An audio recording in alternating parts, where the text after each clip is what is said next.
Hey guys, and welcome back to Tremor Trails. Today we're in one of my most favorite spots in the country, the San Juan Mountains. And today's highlighted trail is going to be the California Gulch. Between old ghost towns, old mines, and 12,000 foot views, this is a trail that you don't want to miss out on. Let's go.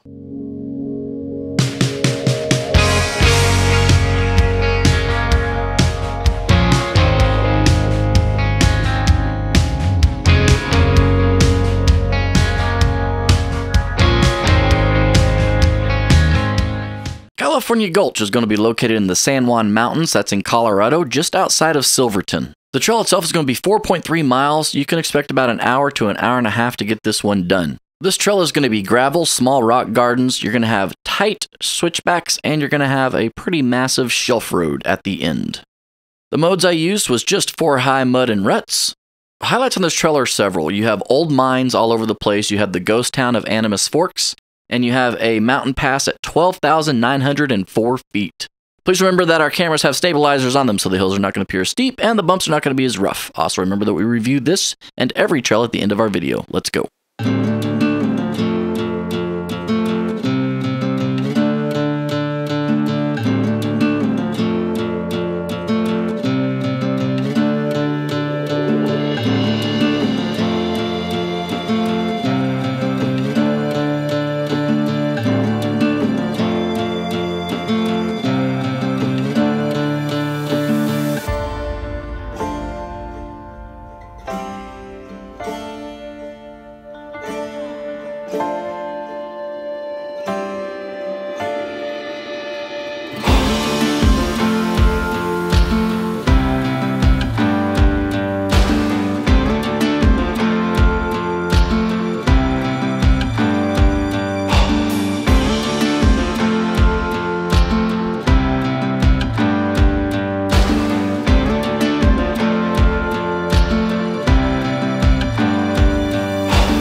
At the beginning of the trail is the ghost town of Animas Fork.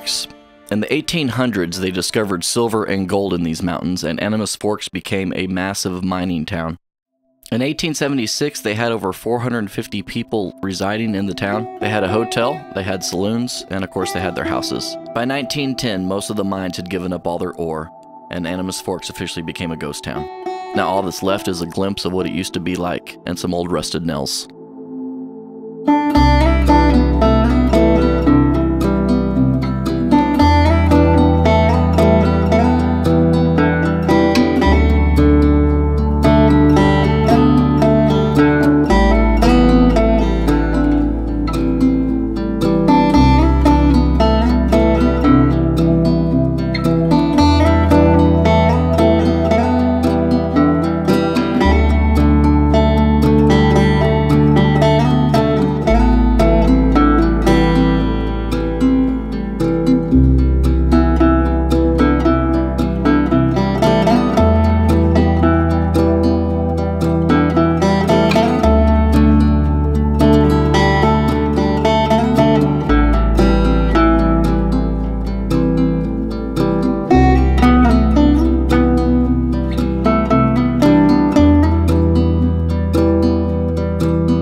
At the end of this incredible valley is California Pass and its switchbacks. Here we're going to climb over 1,000 feet on a pretty cool shelf road. The views are spectacular at the top, and I'll see you there.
Hope you guys enjoyed that. That's the California Gulch. This is a great trail if you're brand new to overlanding or off-roading, or you're brand new to the San Juan Mountain area itself. This trail gives you kind of an idea in an easy format of what you can expect when you're out there exploring the San Juan Mountains themselves. Most of the trails in this area will take you to the top of a mountain pass, and some of the trails get very steep and very technical. That's why I recommend this trail as a good first run, to get you kind of familiar with what you're going to experience. They do a great job of maintaining the shelf road and the switchbacks on this particular trail, and all in all, it really is an easy trail. As long as you have decent clearance, you're going to be fine on it. I wouldn't recommend it for a two-wheel drive though, obviously. The trail starts off in Animas Forks, which I talked about a little bit in the video. Give yourself 30-45 minutes and go check out that ghost town. They do a great job of trying to keep it updated in its original format when things start to fall apart. Beyond that, you're going to see a bunch of old mines, and the trail itself is just vast and open until you get to the switchbacks. They do a great job of maintaining this trail for the most part, and I really enjoy always doing it every time that I've done it. On this channel, as you know, we love to review all of our trails in a 1 to 5 format, being fun, fear, technical, and scenery. For fun, this is a fun trail. It's not a technical trail at all. There are a few rock gardens that you have to navigate, but I think the fun comes in just being out there, seeing the old ghost town, the old mines, and climbing up that epic shelf road to the top where you overlook and see Lake Como and all of the San Juan Mountains. For that alone, I'm giving it a solid 4. For fear, there are a few fearful spots on this trail if you're brand new to switchbacks and shelf roads. This trail, however, like I mentioned, is really well maintained. So the shelf road itself is wide in certain spots, and there's not a massive fear of falling off the edge. Just remember, keep your eyes forward and pay attention to what you're doing when you're on those shelf roads. For the shelf road and the switchbacks, I'm going to give it a solid 3 for fear. Continuing on with that theme, for technical, it's going to get a technical rating of 3.5. And the only reason that I'm going to give it a 3.5 is because you are exposed on that shelf road and on those switchbacks. So just take your time getting up them. Once you get to the top, you're going to have all the time you need to check out awesome views. Just be careful out there. It's not a dangerous trail at all, guys. You can do it, trust me. Just take your time getting to the top. That leads us into scenery. This is one of the most beautiful parts of the country that I love to go to. This is my second time to do this trail in particular, and each time I go to the San Juans, I'm more amazed at how beautiful this place really is. The scenery gets a solid 4 rating on this particular trail, and other parts of the San Juan Mountains push 5 in beauty. We just got back a couple days ago. As you can tell, the truck is filthy. I haven't had a chance to wash it yet, but it was an epic trip. A couple little side notes about the San Juan Mountains in general. Right when we got back, October 2nd, the top of the mountains were already covered in snow. So it's not advisable to go in fall through winter. Usually the trails open up around June is when you can get up to the top of a lot of these mountains. This is definitely a summer kind of trip that you want to do. There's so much to see out in the San Juan Mountains, and the next few episodes we're going to continue to dive into what the San Juan Mountains have to offer. So please stick around for that. Thank you to all the people that have subscribed to us, and thank you for everybody that keeps watching these videos. I truly appreciate it, and I'm humbled by it. If you have any questions, comments, concerns, please leave them down below. I'll try and get to you and answer your question if I can. Thank you so much, and sincerely, we hope to see you guys out there on the trails.